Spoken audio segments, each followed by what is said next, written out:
Coming up on Mountain News this morning, we continue to see acts of kindness as fellow Eastern Kentuckians take care of their communities that have been through so much. And state leaders come together to help the Commonwealth make a comeback as we continue to battle against an overdose epidemic. Dedicated to Eastern and Southern Kentucky, this is WYMT Mountain News This Morning.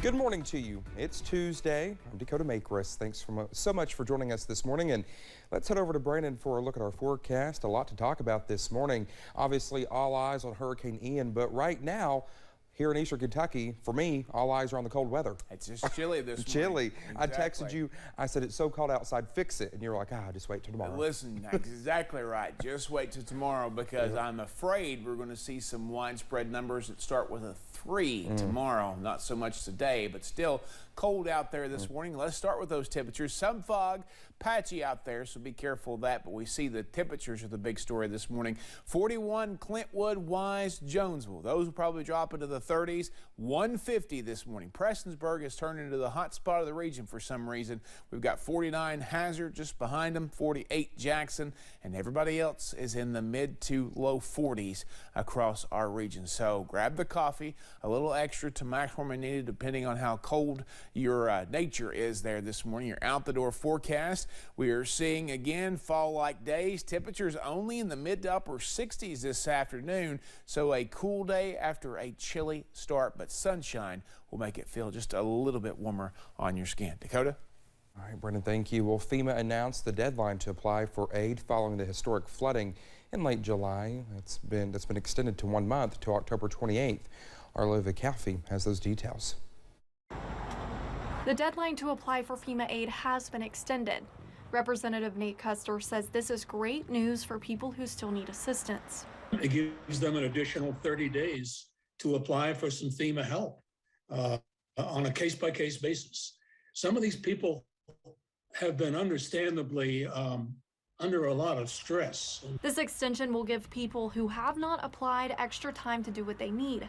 Understanding communication and transportation have been hard. It hasn't been possible maybe to reach everybody. There's been communication gaps, cell phone gaps, things like that. So the governor wanted to give people more of an opportunity to register for help. FEMA officials say even though the deadline is extended, they are still encouraging people not to wait. We just as soon have them do that in the next few days. Now that they've gotten, you might call it a new lease on life with FEMA to sign up. It is also important to understand that signing up with other organizations will not put you into the FEMA system. People may have signed up early on with the Red Cross or their local emergency management. That does not get them into the FEMA system. You need to call us, go online, or drop in one of the disaster recovery centers. The phone number to call for assistance is 800-621-3362, and the website is disasterassistance.gov. In Perry County, Olivia Calfee, WYMT Mountain News. Well, casting hope in a damaged community, Eastern Kentucky native Kate Clemens has been feeding flood survivors in Hindman every day since the flood. Each day, a new local sponsor teams up with Clemens to help feed victims in downtown Hindman with a yellow tent that she serves under. Clemens says the support has become a light in many ways. This tent is about more than just a meal. We are collecting a needs assessment survey to find out what do you need help with. Do you need help with rebuilding? Do you need medical needs? Clemens says she needs more donors to help fund around 1,000 meals per day, and she plans to continue as long as needed. And people lined up at the Perry County Library yesterday to donate blood. The Kentucky Blood Center held a blood drive inviting anyone from the community to donate. Phlebotomist Kyle Porter says that they stepped up after the flood to donate more, but the need is still there since the entire Commonwealth is facing a shortage of blood. You never know when it's going to be your day when you may need blood. Whenever you're in a car wreck or you have an accident, you may need emergency surgeries or something. But you could always use the blood. Someone else out there can use it. So we don't have enough right now. Well, if you didn't make it yesterday, the Kentucky Blood Center will be at a Highlands ARH today from 10 a.m. to 3 p.m. On Monday, Clay County officials, state lawmakers, and business leaders gathered at EKU's Manchester campus to learn how they can help Kentucky make a comeback. The Kentucky Chamber of Commerce held a meeting as part of its Kentucky Comeback Tour initiative. This tour helps to open a dialogue within communities surrounding substance abuse and how it pertains to employment across the Commonwealth. From the Kentucky Chamber perspective, one of our main goals in this is really of how it impacts the workforce and the economy. We know that a job is key to recidivism, and so if someone is struggling with substance use disorder, comes out of treatment, really one of the keys to their recovery is a job and that support network. So how do all these factors play into each other, and how can the business community help? Manchester Mayor James Garrison says he was happy to see the Kentucky Chamber stop by to help Clay County in this way. He adds it is important for other people to see the struggles these communities face with substance abuse and employment so they can step in to help.